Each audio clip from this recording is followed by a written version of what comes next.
Menghadapi peristiwa ini, Raja Airlangga pun menjadi termenung. Rupanya benar, orang tua itu memiliki ilmu hitam yang sangat ganas. Raja mengutus pasukan terlatih untuk menangani kasus ini, yaitu Patih Sidurawacana, Patih Ki Jayaswara, Ken Demung, dan Ken Tumenggung, serta beberapa hulu balang terlatih. Ketika tengah malam, saat seluruh penduduk tertidur pulas, pasukan itu diam-diam mengurung rumah Kirangda. Keempat patih itu mengendap-endap masuk ke dalam rumah Kirangda. Rupanya Kirangda sudah tahu bahwa dirinya sedang terancam bahaya. Dia tidak tidur, dia sedang bersemedi di kamar suci.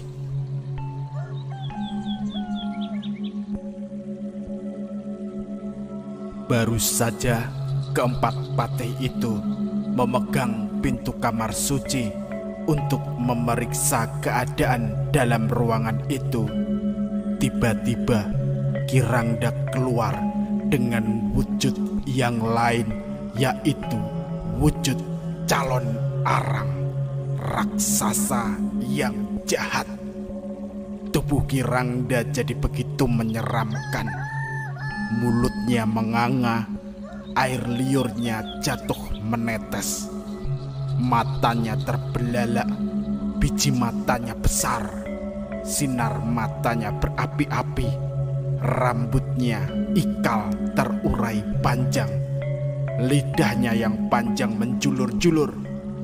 Tubuh raksasa itu semakin berat jalannya, karena susunya yang sebesar bakul tergantung. Dari semua jarinya keluar kuku yang panjang dan melilit-lilit. Keempat patih itu mundur beberapa langkah karena terkejutnya Patih Ki Jayaswara jatuh terlentang. Melihat tamunya ketakutan, Kirangda tertawa terkekeh-kekeh, menyeramkan sekali. Suaranya yang menakutkan itu terdengar membelah malam. Dia terus terkekeh-kekeh. Angin yang berhembus dan sunyinya malam membawa suara itu ke seluruh penjuru negeri. Penduduk ketakutan, mereka berlindung di bawah tempat tidur. Patih Sidurawacana dan Ken Demung mundur beberapa langkah, sedangkan Kirangda terus maju mendesak musuhnya tanpa ampun. Dengan satu gerakan yang sangat cepat, calon arang itu dapat menjatuhkan keempat patih itu dan terlempar keluar.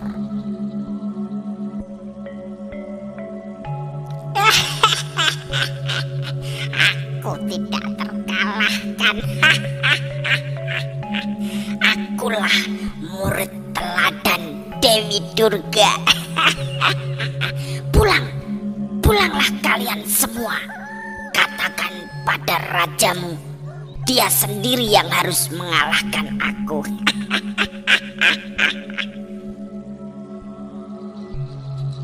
Suara Kirangda si calon arang itu terdengar memecahkan malam. Burung hantu yang sedang bernyanyi tiba-tiba berhenti. Angin pun bertiup semakin kencang, dan rembulan yang sedang tertawa turut berduka.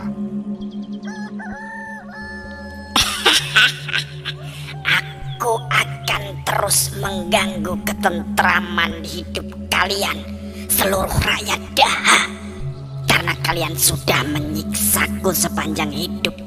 Aku diasingkan, suamiku dibunuh, dan sekarang anakku diasingkan tanpa teman.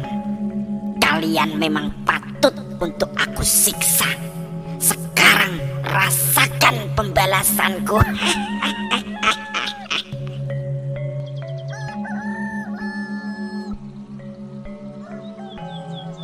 Penduduk yang mendengar ancaman itu semakin takut dan menarik anak mereka ke dalam pelukan mereka.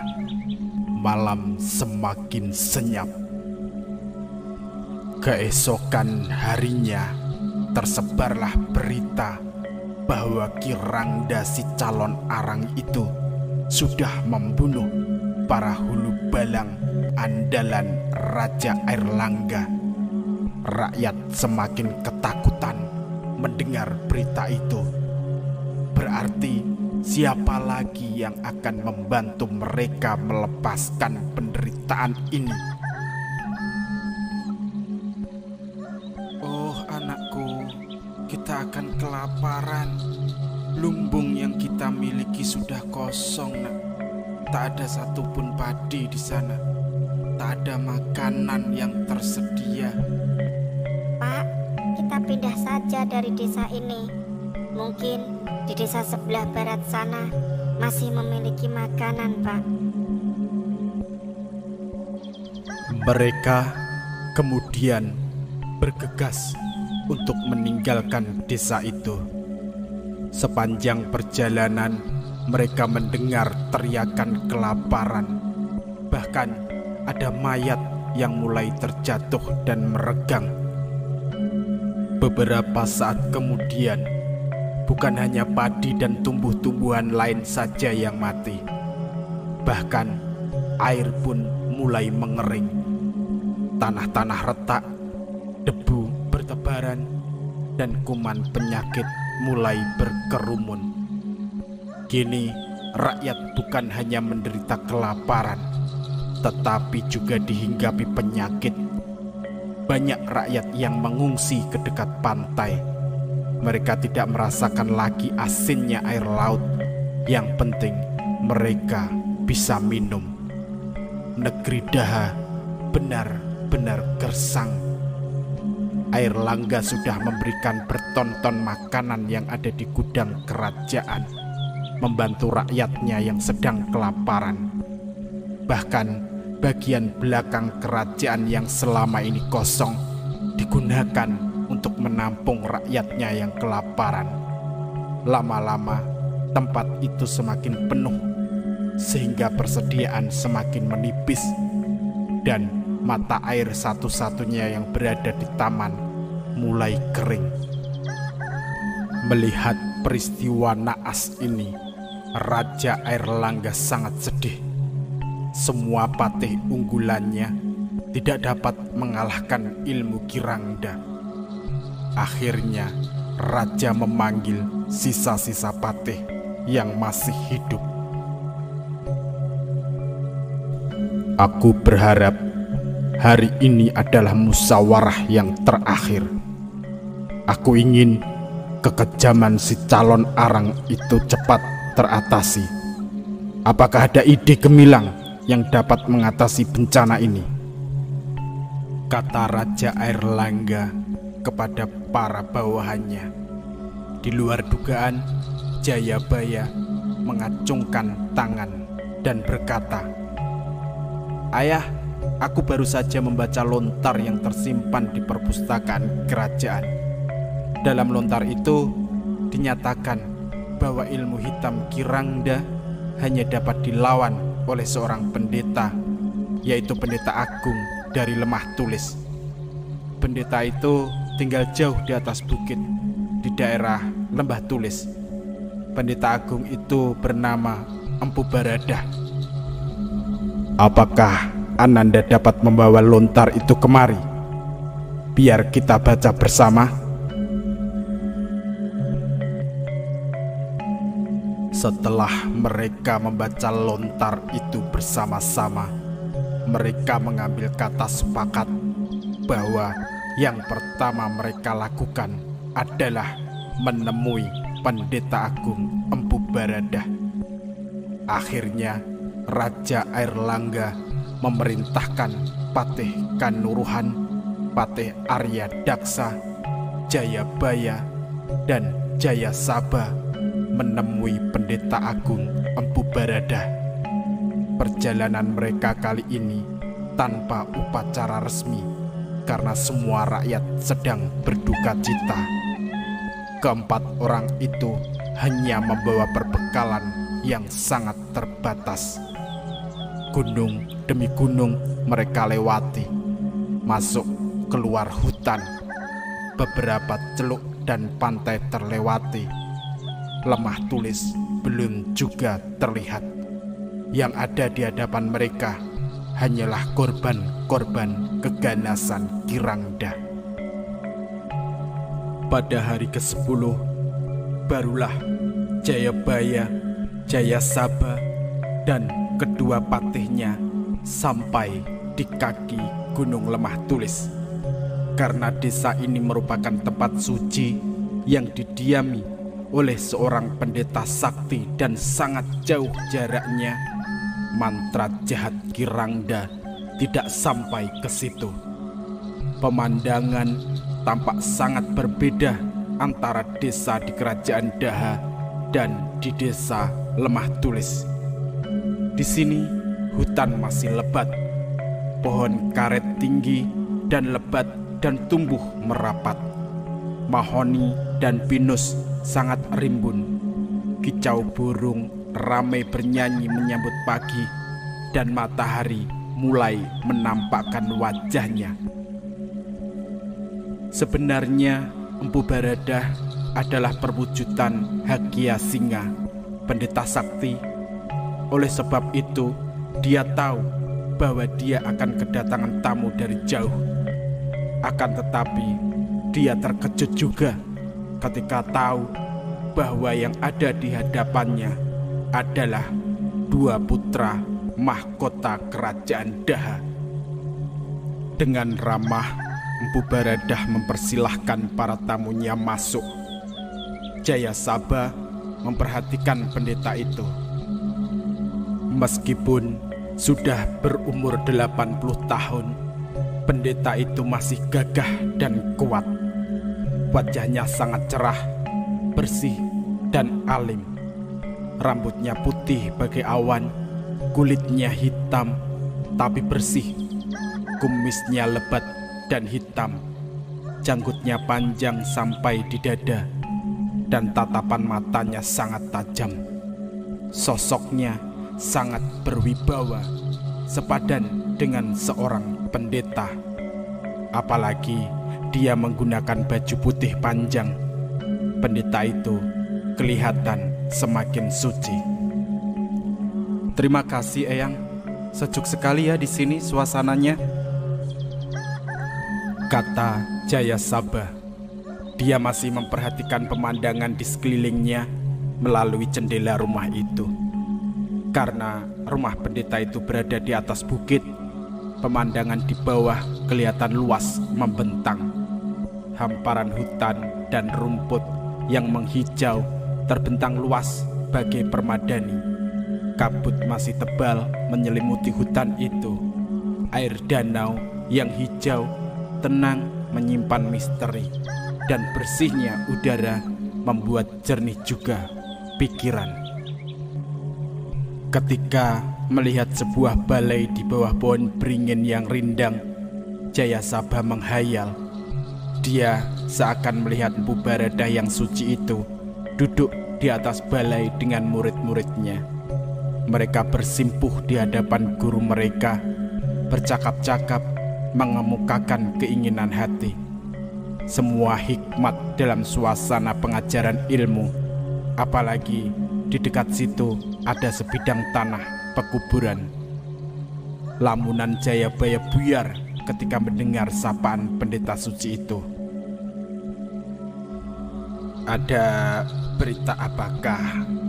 yang membawa anakku, putra mahkota, sampai ke sini? Tanya Empu Baradah dengan suara tenang. Jayabaya dan Jayasabha tersenyum mendapat pertanyaan seperti itu. Suara bagai air, suara yang segar, menyejukkan jiwa yang sedang dilanda keresahan.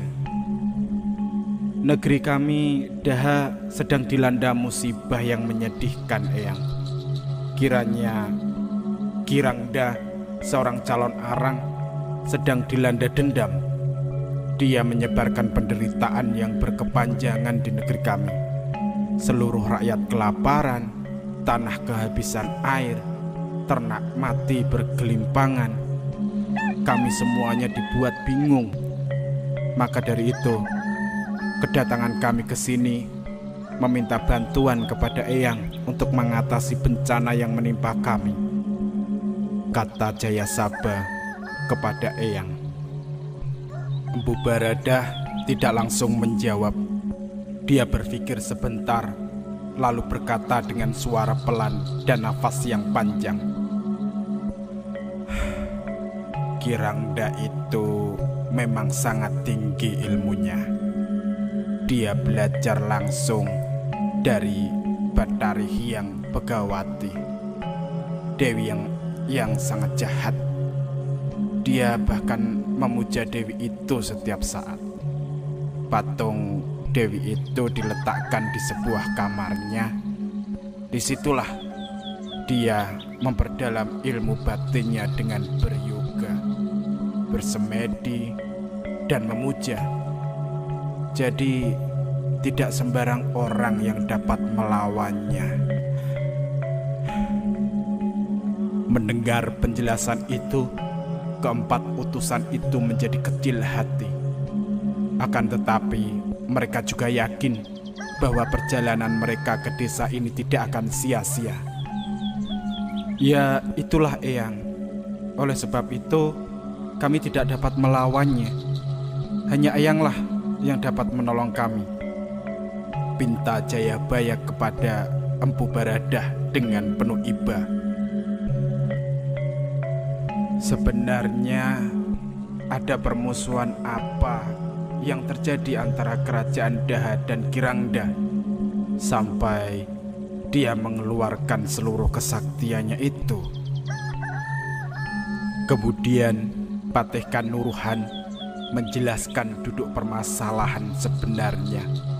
Dia menceritakan semua dari awal hingga penggerbekan ke rumah Kirangda. Pendeta itu berkali-kali mengangguk-anggukkan kepala. Ya, aku pun kenal dengan Widyasta, salah seorang murid dari aliran sesat yang sangat ingin menguasai dunia. Sekarang kalian ikut aku ke sebuah kampung tempat murid-muridku belajar. Ayo, mari. Iya, mari Ayang. Mari Ayang. Ayo, mari. Kemudian keempat orang itu mengikuti dari belakang. Perjalanan mereka cukup jauh, menuruni bukit dan masuk ke sebuah gua. Disitulah semua murid Empu Baradah belajar bermacam-macam ilmu, baik ilmu batin maupun ilmu lahir. Pendeta itu berhenti sesaat dan memperhatikan murid-muridnya yang sedang berlatih dari jauh. Dia tersenyum penuh dengan kebanggaan.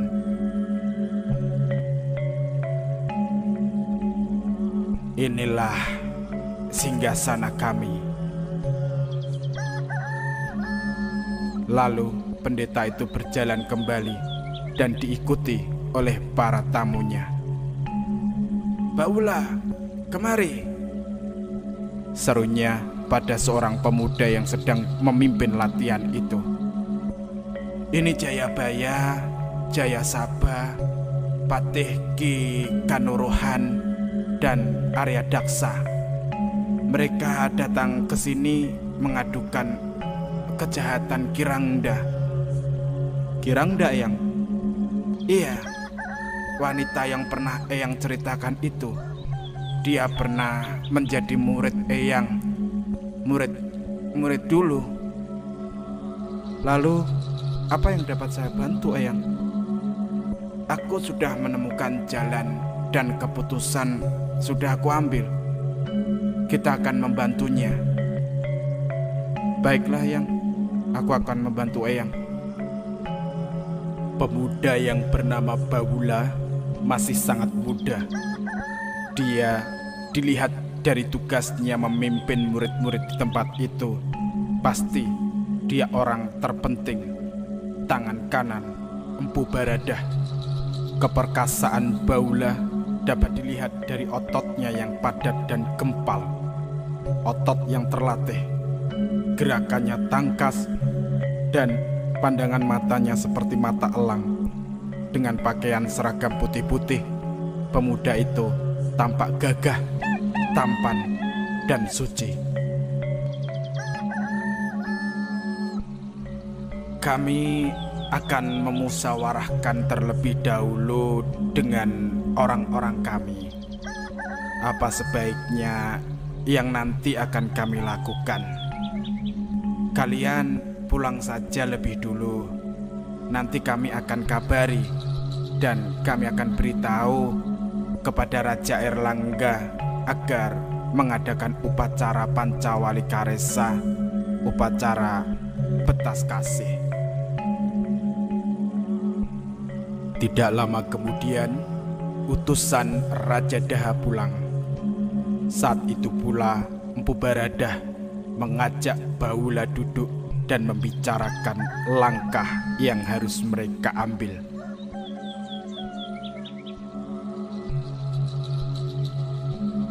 Kita harus membantu rakyat keluar dari penderitaan ini, Baula. Iya, Eyang. Aku akan melaksanakan tugas ini sebisaku, asal Eyang memberi petunjuk. Apalah arti Ananda tanpa bantuan Eyang? Sebenarnya Kirangda itu dulunya orang baik dan taat beragama, sama seperti kita ini. Tetapi setelah suaminya terbunuh, dia jadi putus asa. Dituntutnya ilmu hitam dari Betari Hyang Begawati, Dewi Setan. Sejak saat itu dia diasingkan oleh penduduk. Apalagi dia sekarang mempunyai banyak murid yang menurunkan ilmu hitam. Satu hal yang ada di balik kekecewaan Kirangda, orang lain tak tahu. Dia itu sangat mengkhawatirkan anak perempuannya. Anaknya itu sampai saat ini belum ada yang meminang. Pemuda-pemuda di situ tidak mau menyuntingnya karena takut dengan Kirangda. Selain itu, agama mereka pun juga berbeda. Penduduk setempat beragama Hindu, sementara Kirangda beragama Buddha. Oleh sebab itu, kamu harus mengawini anaknya jika ingin membantu rakyat dari petaka ini. Eyang yakin kalau anaknya sudah disunting, Kirangda akan menarik kembali mantra-mantra yang sudah diucapkannya. Baik, Eyang. Karena ini tugas dari Eyang, saya pun akan melaksanakannya walau seberat apapun. Eyang punya sebuah cincin sebagai mas kawin untuk meminang anaknya.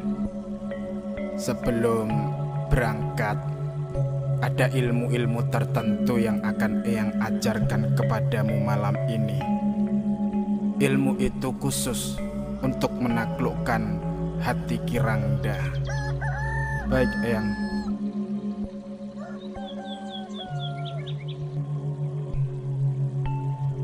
Semalam penuh, Empu Baradah dan Baula bersemedi di tengah hutan, di bawah derasnya air terjun. Saat penurunan ilmu itu berlangsung, guru dan murid itu sama-sama terdiam, kusuk, mata mereka terpejam rapat. Beberapa saat kemudian, kedua tubuh itu diselubungi oleh sinar putih yang menyala. Setelah penurunan ilmu itu selesai, barulah Baula direstui kepergiannya.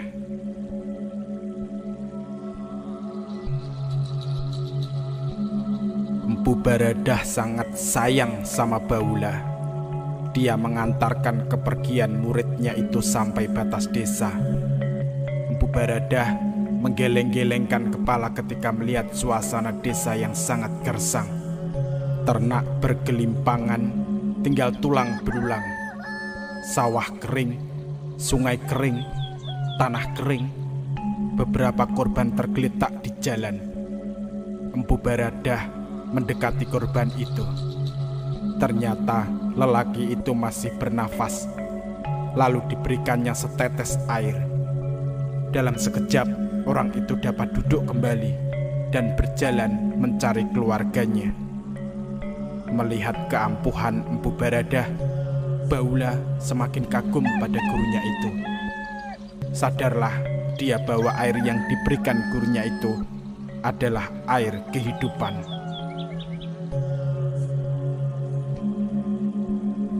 Akhirnya Empu Baradah berhenti di seberang sebuah pematang. "Anakku, aku lepas kepergianmu di sini.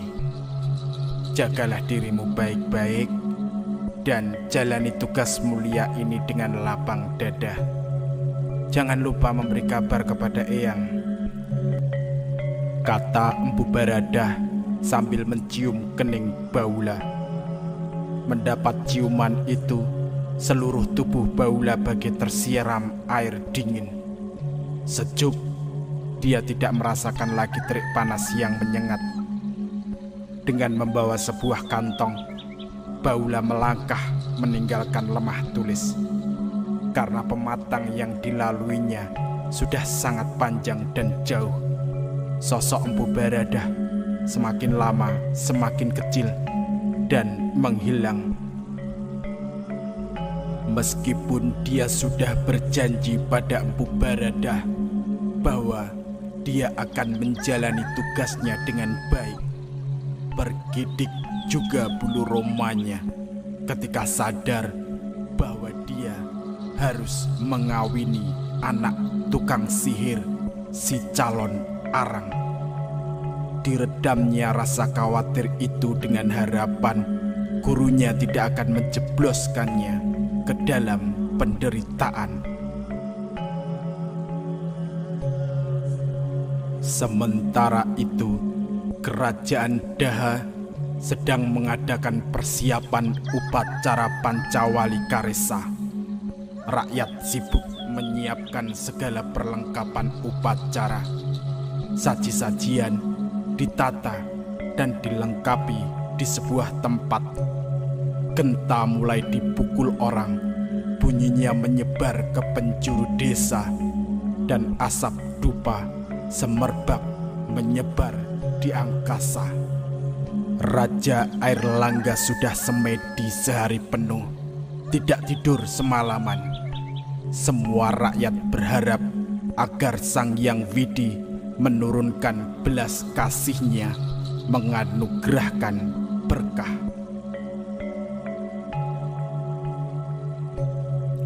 Esok harinya, berduyun-duyun rakyat berdatangan.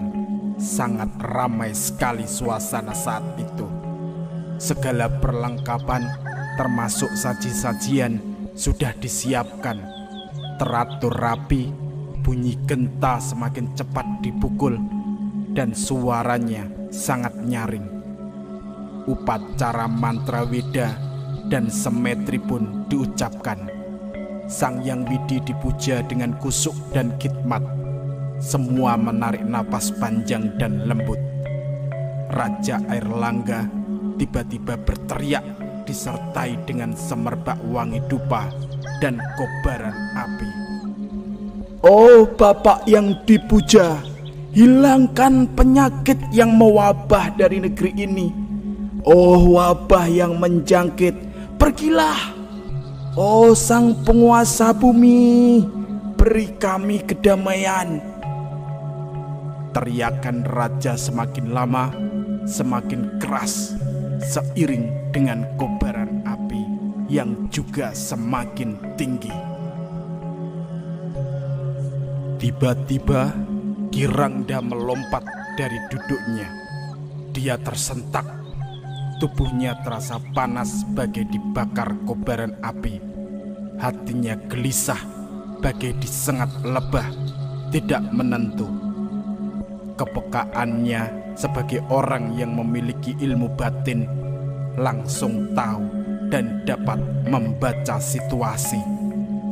Mantra Weda dan Semtri sedang dibaca. Pikir Kirangda, merasakan gelagat yang kurang baik. Dia cepat-cepat masuk ke kamar dan dikunci ke kamar sucinya. Wajah janda itu memerah. Awas kalian ya.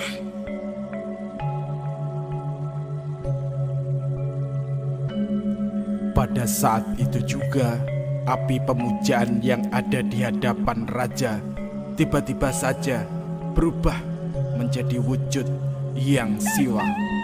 Dewa itu ada di tengah-tengah api.